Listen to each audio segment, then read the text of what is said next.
Okay? First thing is the elbows. Okay? When he's on top in guard, he wants his hands inside but his elbows outside. So he's controlling my hips. If his hands go to the ground, we're going to either omoplata or kimura.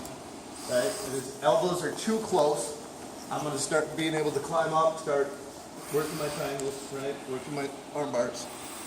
Okay, so he's got to find that middle ground where he's controlling my hips with his forearms. His elbows are on the outside, but his hands are still on the inside. I got to try and pull him out now. It's fairly easy for him to keep them together, right? For MMA, this is a great control position. He'll probably also control my biceps, which is another version here, is where his elbows are still staying tight, his hands aren't on the ground, right? And it's hard for me to move. So either way, no gi, awesome control position. Whether his hands are on the inside, this is even better, right? The hard part about the hands being on my biceps is that it's hard for him to get hip pressure. So now his guard breaks mostly have to be standing in order for him to put pressure on my ankle. Make sense? So we're just going to start with his hands on the inside, right? His elbows on the inside, or his elbows on the outside. And like I was talking about before, that movement will help set up a lot of submission options. But anytime you open your guard, you got to be aware that they're going to be able to start passing, right? So I've got him controlled right now, but without opening my legs, it's going to be really hard to try to submit him. No gi. I don't have collars to grab onto. Okay, especially with his hands in there, it's hard for me to go up and attack his neck. Options like that, right?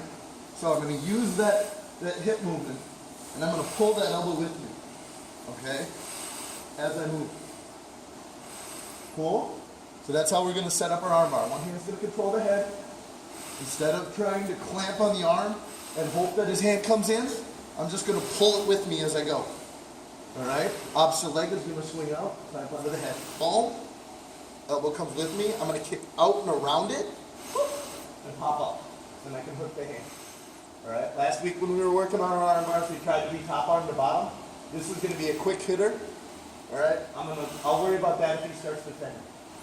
Okay? But by keeping that arm away from his other one, he's got to switch his hands in order to start defending. Right? So I'm just going to control that head, control the elbow. Right? I'm not going to touch that elbow until I'm ready to attack it. Right? I don't want to grab it and start pushing it across and know what's going on, unless I'm using it as a setup. Right? So I'm going to control that head, kick the legs, pull the arm with me. Whoop. Now. Hips up, feet down, extending the hips. Should be able to do two things. Right? That time he did get it defended. Right? So now I might have to start threading through, working my option, working my other attack option. Questions? Really easy. 1, 2, 3.